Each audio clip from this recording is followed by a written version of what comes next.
Start recording. Before you can start recording now, Yep. I can clip all that crap out. And then I want to start. I'll start streaming when you're ready. And then I'll click live on Facebook. Because My glasses feel jacked up. Does the camera look okay? yeah, we'll back out just a little bit. Mike, you still there? I'm here, Jeff. I didn't catch what you said last. I was just talking to Dan. Oh, okay.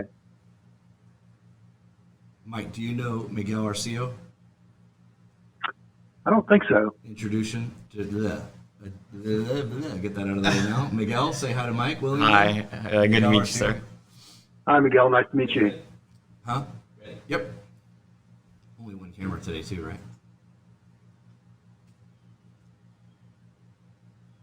Good morning. Welcome to Coffee with Carlson. Today is Monday the 6th. It's the Yeah, the 6th, 6th. right? Yeah, we're glad to have you with us this morning. We've changed the studio around a little bit because we have a very special guest via phone today, and we're trying to make sure it works. That's why we have headphones on. So we thank you very much for joining us, and we thank you very much for putting up with our changes in... That's good. Yep. All right. Why do I always do it so good before he gets started? Trying to figure out. It's. We're not on yet, Mike.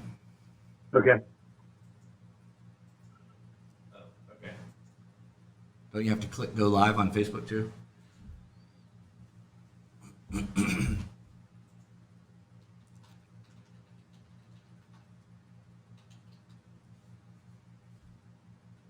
have to put a title in first. He types like he's in retail. I know.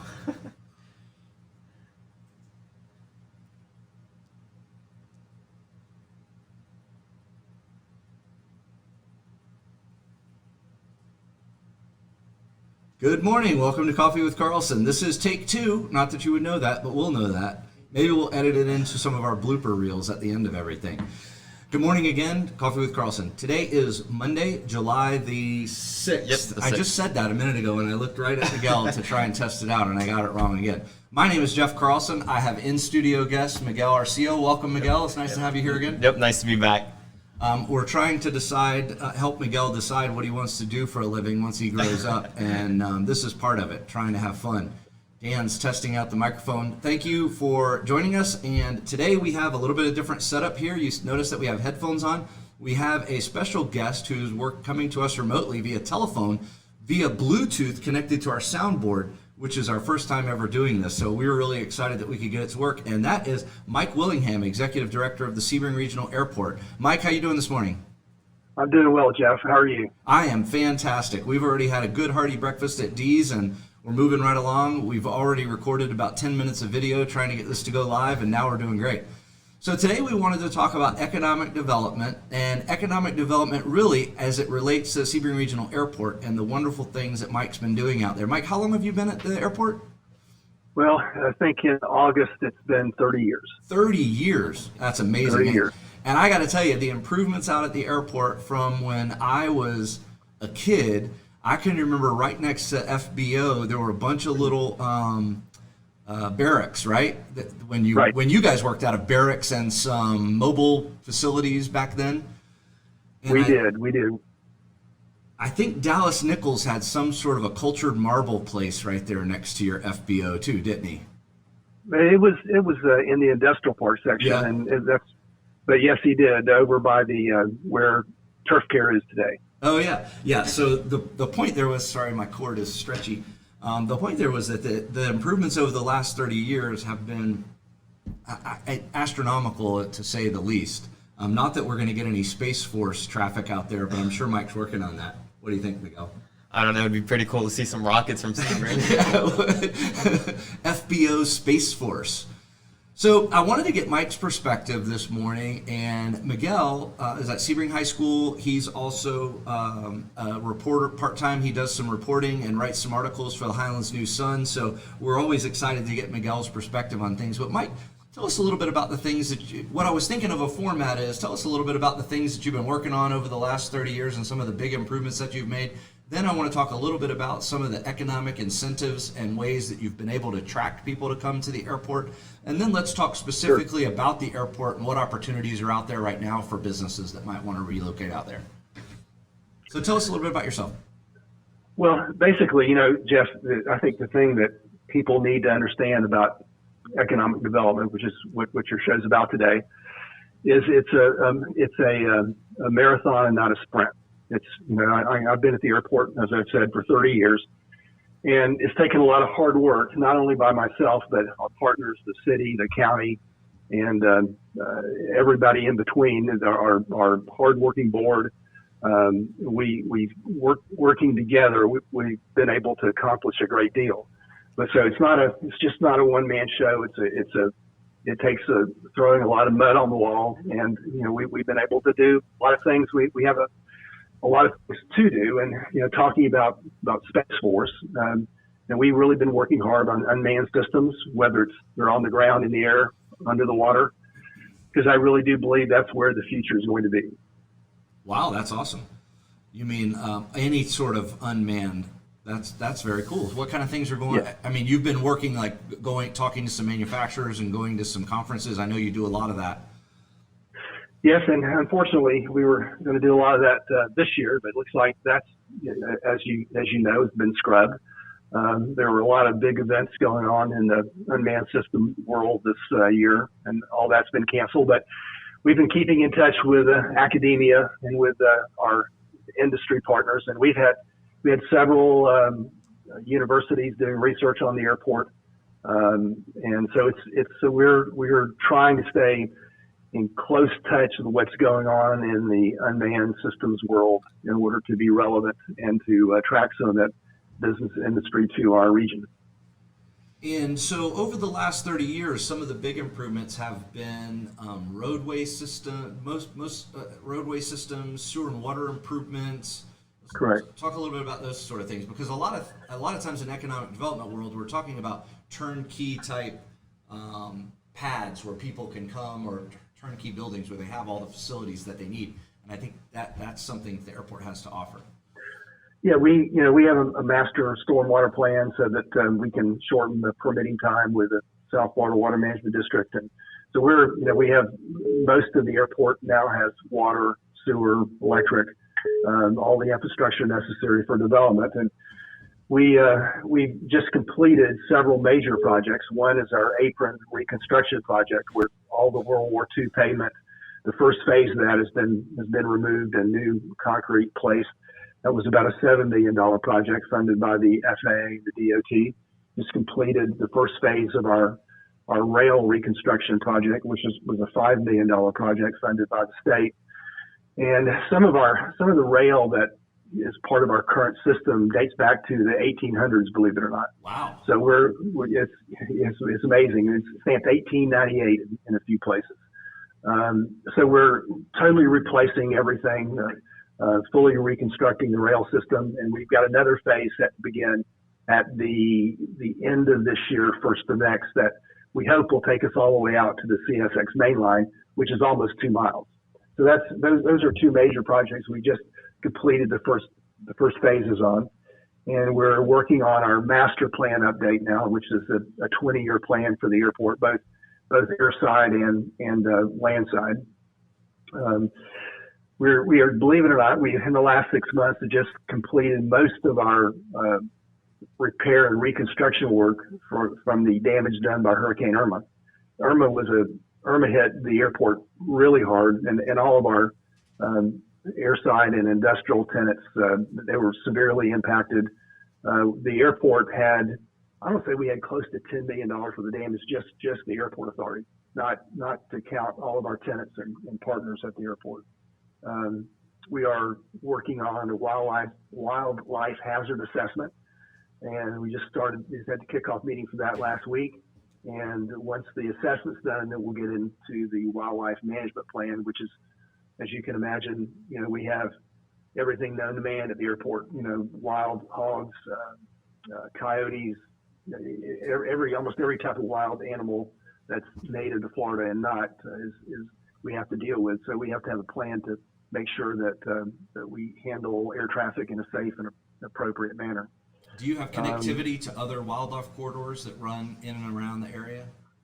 I don't know that Just we're on site? connected, but that's certainly part of what we're going to be looking at to make sure that we do as much of that as possible. That's great. Miguel, you can jump in. Yeah, I had a question. So basically, with all these improvements, you're more than likely going to be seeing a lot of new industries coming into the airport. So I'm assuming you could say with confidence that you're going to bring a lot of jobs to the county through all these projects, right? Well, I always like to say that we're really that the airport is really a real estate development with a runway as an amenity. Mm-hmm. So it's like the airfield is kind of the golf course of our real estate development. So when you're a general aviation airport in I guess we're not so rural anymore, but we certainly have those elements. You're really a job creation vehicle, and that's, to me, that's really our only reason for existing, is to make our community a better place to live and work. And one of the ways we do that is by creating places for people to work. Well, if there's jobs, then it's obviously going to be a positive impact, not to just the airport, but the community as a whole. Absolutely. And the spin-off industries that happen because of things that come to the airport and the jobs that are created in the second and third tier are important. So we really do view ourselves as an economic development entity. Really, we work closely with the Highlands County EDC and their very capable staff, Megan DiGiacomo, and she and I work really well together. So we talk many times a week on how we can do our jobs better and how we can attract and help, not only help people that are already here, but attract new business and industry. Yeah, and from a regional standpoint, since you've got great access coming in right off 27, 66, and 98, you've got roads that can bring in, from a distribution, transportation, logistics standpoint, you're in a prime location to service East Coast, West Coast, South, and with the connection of the rail now, you've pretty much got everything. Air transport to bring materials in, rail to bring materials in, and road transportation to distribute out. Yes, and Jeff, I'm having a little trouble hearing you, but I think what you said was our roadway connectivity, and we really are a multimodal hub, and we are well positioned to grow and develop and help our community grow and develop as a multimodal hub in the coming years and attract various types of business and industry. And we are closely following all of the road projects that are being talked about today. The one that would go from basically the Parkway down to Southwest Florida is really important. I think all of those 4-lane interstate type highway projects are critically important to not only our growth and development, but how we grow and develop. They will determine what type of development we have. I think a big mistake for people to make is to think that we're not going to grow. We are going to grow. The question is what will that growth look like 10, 15, 20 years down the road? And I believe by the creation of those 4-lane limited access highways that it will add to the quality of our growth and development in this county. Well, and especially if we stay involved. Can you hear me better now, Mike? I hear you better, yes. Staying involved, I think I was telling Dan earlier to turn the volume down on my headphones, and he was turning the volume down on my microphone because everybody's blaring in my ears, but no one can hear me. Yeah, and I think it's important when we talk about those strategic locations of those roadways and how they interconnect and how they drop off on points that could enter or pass through Highlands County. Maybe if the north-south corridor you were talking about goes through Hardee County, it's incumbent upon us to be very involved in the process and make sure that we're partnering with the surrounding counties from Polk all the way to Charlotte to make sure that everybody's involved and that we have seats at the table, and we have been. And also making sure that, I think you and I have talked about this a lot, when you're trying to develop industrial or business type facilities, these turnkey facilities, to try and develop in such a way where we're doing it smart and we're doing it with a long-term perspective and we're looking 20, 30 years out, making sure that we as a county control our growth and know where and how it's going to be developed. Right. I totally agree with that. We certainly do not want to make mistakes that almost all of the coastal communities are made. I think that if we do that's certainly not in our best interest. I think we need to know where growth is going to occur, where our farmland is going to stay, and make sure that we take care of our environment, because that's extremely important for not only today, but the people that come after us 25, 50 years, 100 years from now. So I think all the points you made are absolutely key. Dan has failed to tell me that I've been looking at the wrong camera the whole time we've been in this, and I've been sitting here smiling. Mike, you're lucky. If I could be sitting at home in my pajamas like you on this call, that'd be great. Well, I hate to disappoint you, but I'm not in my pajamas. I decided to do this call from home today, but I'm actually sitting on the front porch in my rocking chair talking to you. That's even and better. When we're done, I'll be heading to the airport to my other office. But saying that, I talk to people every day. That I talked to a person that worked on the East Coast. They have almost 1,000-person firm, and only 10% are back in the office. Wow. So when talking about real estate, and this is a little bit off topic, but I think that we're going to see a transformation in how people work and where people work.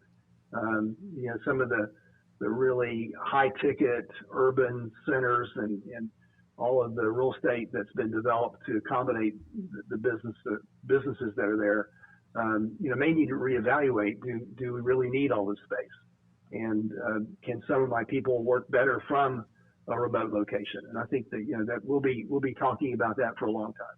I think it's going to open up our area a lot. And I know 10, 15 years ago, we were really limited in Highlands County just by broadband access and trying to get people connectivity to be able to have Zoom calls or do what we're doing right now. I mean, we're running multiple cameras, microphones, and a Bluetooth cell phone all over a Wi-Fi connection in Studio 129. And it's amazing. 10, 15 years ago, we wouldn't have had the bandwidth to be able to do that. Right. It could have not been done. You're exactly right. So as we said, we're gonna start fleshing out, where people work, how they work, and you're right. It could really bode well for our community, because a lot of people don't need to be in the urban cores. Right. They could do their job from Highlands County as well as anywhere in the world. And I think that's one of the reasons why good urban planning around the county makes good sense, because people that are in those areas live there for particular reasons, like recreational opportunities or outside the outside opportunities, good schools, good roadways, less crowd. Make sure that all that's designed properly. And you go to a community that might have a good designed area in one enclave, but getting out of there and getting to the grocery store and to work in other places could be a problem. So it's really important for us, again, to have that long-term perspective. It is, and I'm sorry. Go ahead, Mike. Well, I was just going to say that I think that the concept of master planning, like even if you sat down and tried to make a 20 or 25-year plan for our entire county or even our entire region, I think it's very important to know to master plan and think ahead and think about just, we were talking about previously the unmanned systems. And I've been thinking about this a lot, the relevance of our airport. When you think of electric, vertical, and takeoff landing vehicles, the vehicles that really and truly don't need an airport. So what does that mean for our airport in 2030 or 2040? And where are we thinking about as a community in our cities and some of our high traffic locations in our county? Are we thinking about the infrastructure we need to accommodate all those vehicles, the landing space, the way to get people to the last mile of their destination? I think that all those things, even though to some people that may sound crazy, we need to start thinking about that today, because it will be our reality. And if we haven't planned for it, we're not going to do very well. Absolutely. I had a neighbor on the other side of Lake Jackson, and he commuted to Fort Lauderdale with a helicopter. And when he first started doing it, he built a landing pad on the lakeside.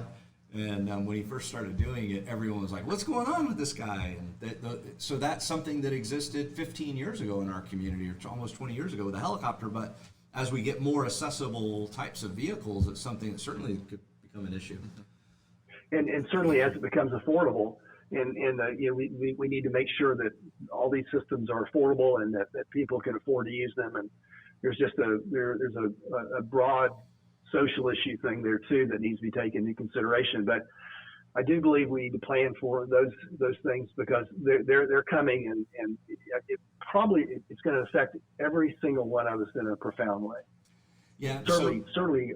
I'm sorry. Yeah, go ahead, Mike. Finish your thought. Well, I was going to say certainly our children and grandchildren will be profoundly affected. Yes. So let's talk a little bit about what's going on with types of incentives and things that you can do, and some of the opportunities that you have available to businesses. And I know this just came up recently with a logistics company, basically a delivery company was looking for a distribution hub, and the airport came up with they came up with some issues with the airport. Well, I can't buy land, I can't do this, I can't do that, and then ended up going into, I think, the wrong area. But so talk a little bit about what you have. I know enterprise zone credits and things like that are gone. So first tell me a little bit about anything like your foreign trade zone, things like that exist at the airport. And then let's talk about some of the opportunities. And we've got about 10 minutes left. Well, I think, I would use as an example of some of the, Megan DiGiacomo is much more well versed on the state incentives than I am, but because I lean on her to help me there. But I can tell you what we did as an example for CitraPac. We had about, 7 or 8 different funding sources to provide assistance to that project. And again, the city and the county have been great partners. And we could not have done what we've done at the airport without the city and the county and the staff cooperation at both the city and the county. Just to say, our relationship with the city and the county is atypical. Most cities and counties and airports do not have good relationships, and one of the reasons we've been able to do what we have done is because of the city and the county and our relationship with them. But as CitraPac as an example, there was city money in that project. There was county dollars in the project, and also the county came in and did in-kind work on in-kind site work for that project. The Sebring Regional Airport Community Redevelopment Agency, our CRA, made a sizable contribution to that particular project, which I think we're the only airport CRA in the country, save and except maybe Avon Park. So that's one local incentive that we have up our sleeve that nobody else can do. And then one of our long-standing engineering firms did all of the site civil engineering work, surveying, and all those things. And so we had multiple pots of funding, and we also donated all the fill and crushed concrete for the site. So there's lots of ways to skin a cat that aren't necessarily state incentives or even federal incentives. There were no federal incentives on that project. So I just think we have to look at what we need to do and be creative and not necessarily rely on the state and federal incentives, although we need to use them when we can. And just as a quick disclaimer, we do not condone the skinny of cats on this show. Just a quick question for you. Sure. So let's say there's a good amount of people that think, well, money from the county or from the city shouldn't be used on businesses. What would you say to those people? Well, this was an airport authority project on airport authority land. Of course, everything that went into the site civil part of the project was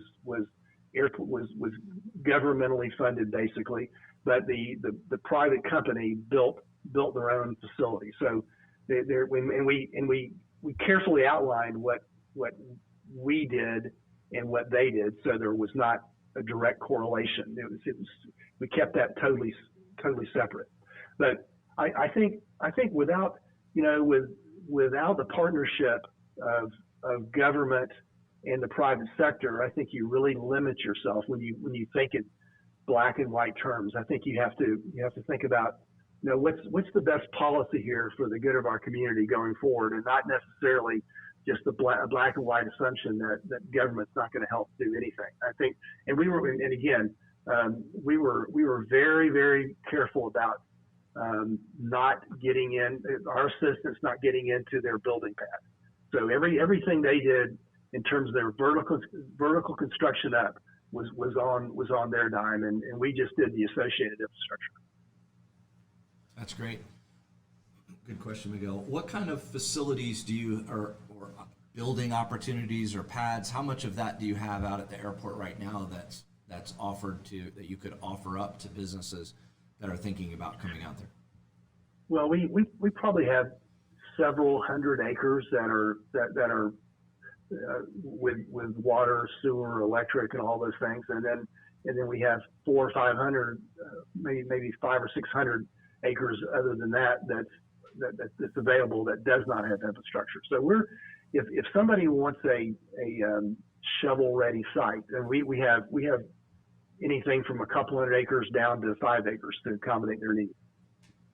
Yeah, and again, you're in a prime location. One other good thing about that area, the airport, as an industrial commercial zone, is that it's already used to, you're already used in the surrounding areas, used to the noise and a lot of activity and traffic and building from Haywood Taylor Boulevard all the way in. You've got that infrastructure that people need with good buffering around, or areas that people already know things like this are going to occur. I think Miguel has a question. Yeah, so from what we've heard that Genpack is moving out of the airport. Is that correct?